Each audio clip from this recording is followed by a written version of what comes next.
Here I am in Tirana, Albania, and I've been here about 5-6 days, working mostly,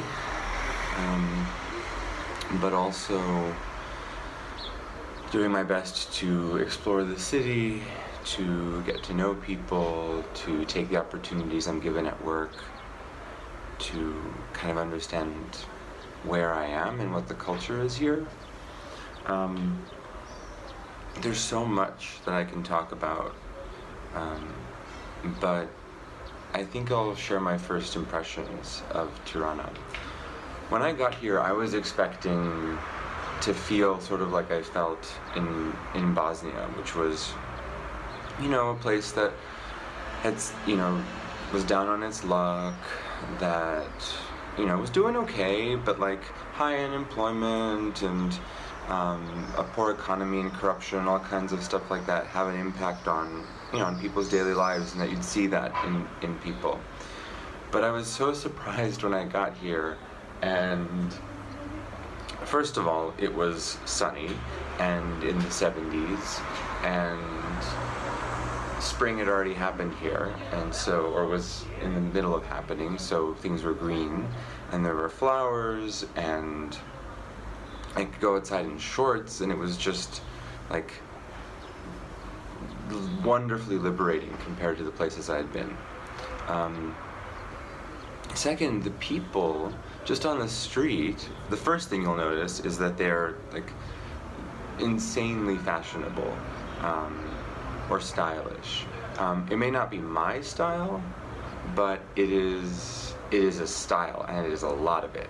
And so like jeans are ripped in all of the places, and there's like shirts with floral prints and rhinestones and like leather jackets and like just fancy sneakers that are not really sneakers, and women in high heels and ruffles, and like it's pretty like it's more than any place I've ever been, I think, in terms of like European fashion. And so like I felt like wearing something like this, and like pants, I felt like I was just wearing pajamas. Or when I first showed up and I wore shorts, I felt like I was just a little kid, just like going to school or something. Meanwhile, everyone is like impossibly fashionable. And I've heard that people spend a lot of their money on clothes. It's just sort of a thing. And in general, on appearances, men, women, this goes for men, by the way. Your gaydar, if you're used to the United States, will go off like 50 times a minute just walking down the street, because the men wear purses, because my suspicion is that the men wear purses, which are like these bags with like, they're like this big, because their pants are so tight, they can't put their cigarettes in their pockets. So they need to have a little bag to keep their cigarettes and other things. It's great. But people here don't have a lot of money, and the unemployment rate is high, and so the buying of fancy clothes goes along with the buying of fancy cars. There's a lot of Mercedes and Audis here. Some of them are not well maintained and spew black smoke, and so like car pollution is sort of a problem, even though they're nice cars. And so you've got that like post-communist want to show off, but can't really pull it off sort of a thing here, definitely the way you do in the Balkans, in general, the way you do in Belgrade and other places. But it's just more exaggerated here, I think, in terms of just the personal expression. And that's carried through also into the buildings that are so colorful, like, and it's like this reaction to 40 years of like oppressive, isolationist communism, where everything was gray and there were walls around all the buildings and there were parts of town you couldn't go into. Those walls were all torn down, and the buildings are now pink and yellow and blue and pastels, and there's like public artworks to paint them in interesting patterns and things. It's really beautiful, and they've also decided to spend a lot of time and money planting trees. And so the main walk by this river, you could call it a canal, or like a little drainage thing. I mean, it's not beautiful. The water is not itself beautiful, or very much of it, but the like street alongside it is lined with these huge trees that are just so delicate, and the leaves just cover the street in shade in this beautiful, beautiful way right in the middle of the city. And so even though there's cars with like stinky exhaust and lots of people on the street, Tirana hasn't really scaled properly. The trees and the colorful buildings just make it really kind of cool and nice, and a place that feels kind of good to be. It's not too hot yet, which is also really good. I'm sitting on my balcony, and so you can see behind me a neighborhood called Bloku, which is literally the block, which used to be walled off, and only the like dictator's super favorite, highest ranking people were even allowed in here. Just to give you a quick sense of Albania's politics, until the early 90s, they had a dictator named Enver Hoxha, who was basically like a communist, isolationist, paranoid nut job. He did all the usual communist things of equality and so on, but it was always a poor country, and he was really paranoid about nuclear war, and so there are lots and lots of nuclear bunkers around the city and around the country. Two of them in the city have been transformed into museums about communism and also art galleries, but you'll also just see them like littered around the city for nothing's being done with them. And then there's apparently tons of them around the country. This is a small country. There are 750,000 of these bunkers in the country. It's nuts. The beautiful artificial lake in town that I went jogging around the other day was built during the communist era so that the dictator's children would have a place to swim. It's that kind of like dictator nonsense that people are like recovering from here.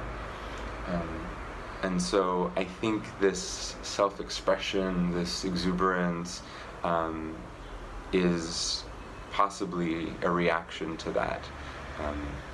And it's, as a visitor, it's actually really quite lovely. Speaking of being a visitor, I've been told over and over again, and I've seen it firsthand, that people here like foreigners. They love foreigners. They want to tell you about their country. They are very aware of the brand challenge that Albania has. People's perception of what it is, this poor backwards country maybe. And I've had a lot of people want to show me around and really just like talk to me about Albania and tell me things. They pride themselves on their hospitality and on their pacifism. I've been told more than once that Albanians are a gentle people, and I've actually seen it. I did a mentorship workshop for successful business leaders in Tirana because they've decided to become mentors to young entrepreneurs, and one of my jobs was to share my experience as a mentor because they may not have done it before. And these were like titans of industry, half men, half women, which is interesting, but people who have really successful businesses, people in their late 40s, 50s, and 60s. And it was the most generous, the most like calm and collaborative group of people that I've, like one of the most that way groups of people that I've worked with, period, much less that like are themselves so successful and likely used to being the center of attention and listened to. It was really quite remarkable how much they listened and contributed and talked amongst themselves, and like the men and the women kind of like shared the airtime. yeah, really, really kind of amazing to watch the Balkans, people in the Balkans be that, like, laid back, um, which in Serbia is not the case. There's a lot of jockeying for attention a lot of the times, and a lot of just like, what's the word that I'm thinking of? Enthusiastic overlapping in conversations. That can be a little bit difficult to work with. But here they were just so like calm and generous and laid back and curious and open and humble, and yeah, one experience, but still. The laid backness extends also to when events start. So when someone tells me we're going to start at 10, we're probably not starting until about 10:30, 10:35. I gave a talk that was supposed to be at 7. We didn't start till 7:55 for a number of reasons, but there's like always a reason. And no one seems to really like be in charge, and I think part of that is like the really like the youth of the ecosystem of entrepreneurs and startup stuff here. It's quite young, and so I think there aren't a lot of people who see themselves as in charge, and they don't have like policies and procedures and just like a culture built around it yet. And so we're really just getting that started. I gave 2 talks this week at a hostel slash co-working space. So, well, it's not a co-working space yet, but she's got a plan. It's a hostel slash bar cafe that has like art gallery exhibits and all kinds of cool stuff and concerts, and she does events now too. And my 2 talks were like the 2nd and 3rd ever talks there, and so they were pretty low attendance, and you know, technical issues and all kinds of stuff. But man, like the woman who runs it, Sunila, is just so impressive and passionate and has put in so much work and love into this space and making it a place that people can gather. And it's sad to see her frustrated that people aren't just showing up. But it's going to be some work for her and others like her here. But I think that like I have hope, just given how impressive they are and what they've accomplished so far.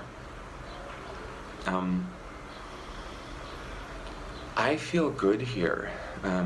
By and large, I feel quite good here. I get my groceries, I go to the gym nearby, I do my work. The people at work, there's a few others like me here, so I've gotten to know them and work with them. It's not nearly as lonely.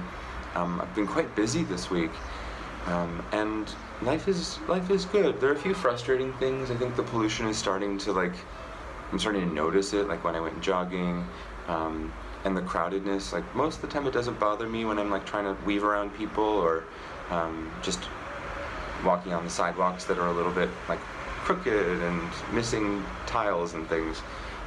Just the usual stuff around when I'm in like a grumpy mood. That sort of stuff's a little bit harder to deal with when there's just all this noise around me. And then also the language barrier.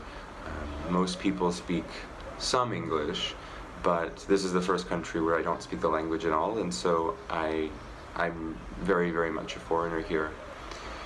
And finally, like the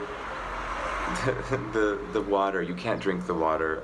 It's an interesting situation. Water doesn't run all the time, and so people have tanks to collect water when it is running on the roofs. And so that's the water that essentially goes into your house, and it's not that it's necessarily like dirty or polluted or anything, it's just that like it's been sitting there for a while, and so you probably don't want to drink it. And that's a little bit of a tough situation. Like it's, having to go buy water. It's cheap, it's fine, but it's just like a thing that, for me at least, keeps me from kind of relaxing a bit into a place. So much more to share. Oh my God. People speak Italian here. I haven't totally figured out all the connections to Italy. 1, it's just right across the Adriatic Sea. It's a few hours by boat, but still. 2, a lot of people after communism left, or during communism left to Italy and fled there, and so I think there's a large diaspora in Italy. Also, Italy is kind of like a sort of cultural neighbor, and so a lot of like Italian TV shows and cartoons and stuff appeared here, and it's, yeah, I would say they are closer to Italy than to like the English-speaking world. I think the fashion stuff might also be an influence there, from there. People on the street smile. It's so nice. It's so nice to go out and just like, not everyone's not like, you know, Stepford Wives kind of a situation, but it's like everyone is, not everyone, every once in a while you'll see someone who's smiling for no reason, or whose resting face is just like got a little smile on them, and it feels so nice. To just, it makes me smile, it makes me happier. And people don't stare at me here. They don't stare at me the way they stare in Serbian cities. I don't know what they're staring at. I think it's a power thing, that they're like, it's mostly men, and they're just like staring at you and like, what are you up to? And they're in your business. But here, nobody cares what you're doing. Everyone's just doing their own thing. You just go down the street, doesn't matter what you're wearing. Like, it feels like the normal amount of like eye contact for a big city to me. Lots and lots of more observations, which I'll, I guess, share another time, since we're getting on over 15 minutes. Last night, Mom arrived, and so things are going to be completely different now. With Mom here, we'll have more time for sightseeing. I'm curious to hear her impressions, and I got another week here left, so it doesn't feel like a lot, actually. It feels like I could use another 2, but we'll do our best to make the most of this time. Thanks for watching.